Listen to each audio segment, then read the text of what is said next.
nga vitet e 20 ca deri në vitet 40 ca, fashizmi, nazizmi u bën një murtaj për botën. Pra, kështu që rreziqet janë të mëdha ende. Po, patjetër, mund të kemi perspektiva shumë të zymta. Unë shpresoj shumë që të mos ndodhen kurrë, po. Perspektiva zym kuptimi që edhe BE-ja mund të ketë një krizë, një çarje. BE-ja ka vështirësitë e veta sot. NATO mund të ketë një krizë, një çarje. Që sot do ndodhi kjo do jetë shumë më keq dhe nuk do ta ketë një në botë fare. Ka demokraci këtu.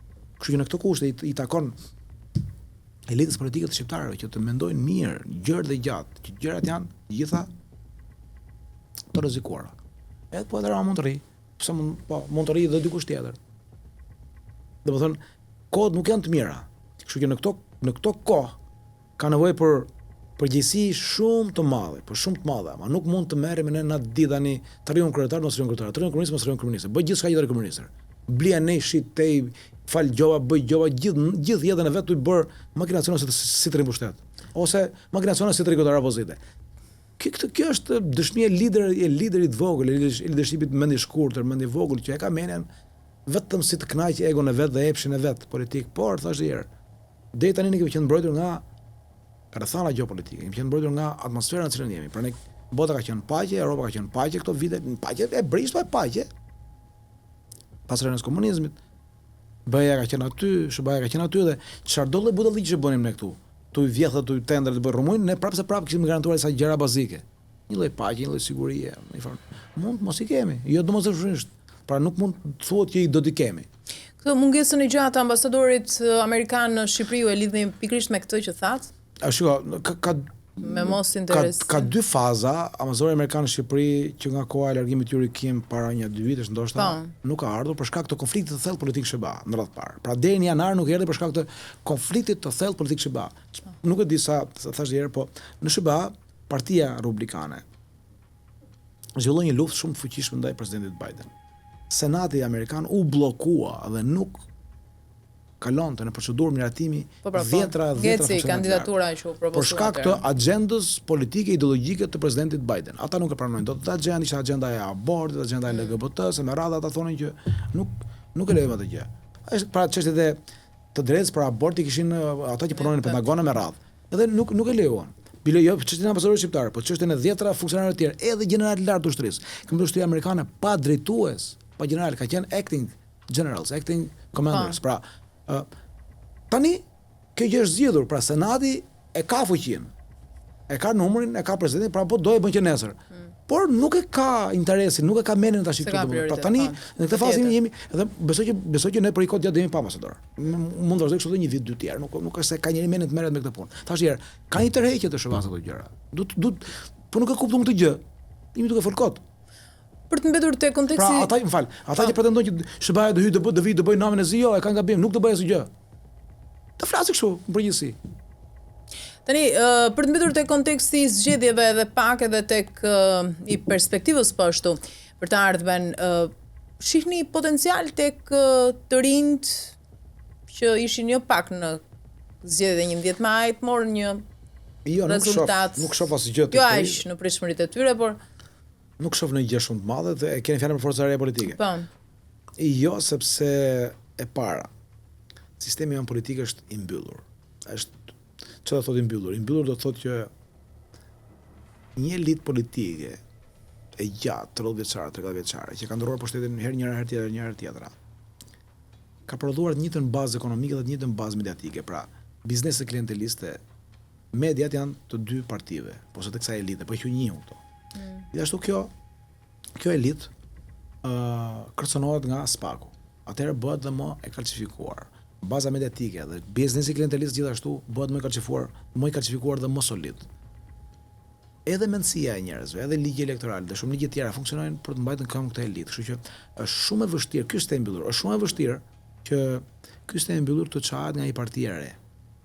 Pra, nuk ka mjetet të duar, nuk ka burime të duara. Mjetet ku ajo komunikon, mënyra se ajo komunikon, gjithçka, pra burimet e sistemit, le të themi, në tërësi janë të tilla që nuk e lejojnë atë të ketë rezonancë në shoqërinë. Pra, nuk ka aksesin e dur si partitë e mëdha, ligji nuk është favorin e saj, baza ekonomike, baza mediatike, unë shtoj edhe një tjetër, edhe krimi është i lidhur me dyja.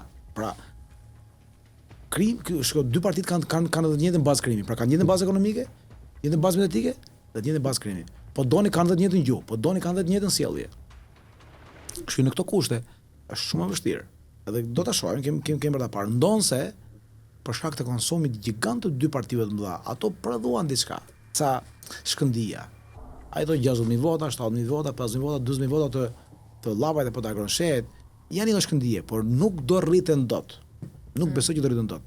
Unë do doja shumë që të rriteshin. Unë do doja që të ishin shumë më shumë, të ishin një grup parlamentar 10-15 deputetë që të bënin, po të ishin kaq do ishte histori tjetër. Por po të ishin bashkuar ndoshta apo po, edhe këta kanë kuvizionet e veta. Këta janë politikanë me pak përvojë. Këta janë politikanë me pretendime të mëdha dhe me besim më të shumë nga ç'duhet tek vetja dhe me vlerësim më të madh nga ç'duhet për veten e tyre. Shiko, thelbi i politikës është të njohësh faktin që je i kufizuar. Të njohësh faktin që nuk mund të bësh dot atë që do. Të njohësh faktin që do duhet të negociosh me të tjerë, do duhet të bashkëpunosh me të tjerë. Pushteti është fuqia për të organizuar dhe për të koncertuar veprimin me të tjerë. Ky është pushteti. Nëse ti të humbet aftësia për të organizuar me të tjerë, nuk ke pushtet. Edhe kryeministri Rama, nëse kryeministri Rama nuk do arrit të koncertojë dot veprimin e fuqisë vet, e grupit vet, e partisë vet, e njerëzve vet, do bjerë nga pushteti. Pra, ai nuk e lejon që të ketë po themi probleme në koncertimin e sjelljes dhe pra si thon vepron si një kor, një korale.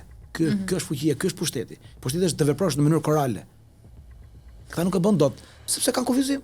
Tani status quo nuk e rrezikon askush, as bota, as të rinjt, as jo, ka rrezik. Ka një rrezik. Ka një rrezik që ne nuk e them. Tani mbetet një alternativë fundit, se unë s'kam të tjera. Spaku për shembull. Po, ajo është një alternativë. Pra, rreziku i vetëm i sistemit ton politik është reforma lehtësi prokuroria speciale SPAK, e cila padyshim është armiku më i madh i tyre. Edhe kjo të vjetë për ditë nga dy aparatet. Kryeministri Rama bën gjithçka që ajo të mos marrë frymë. Ish kryeministri Berisha ajo për ditë, Partia Demokratike për ditë, pra sepse ato të dyja janë prekur në mënyrë të dukshme. Ministrat, ish ministrat, ish kryeministra, zyrtari i lartë, është i prekur.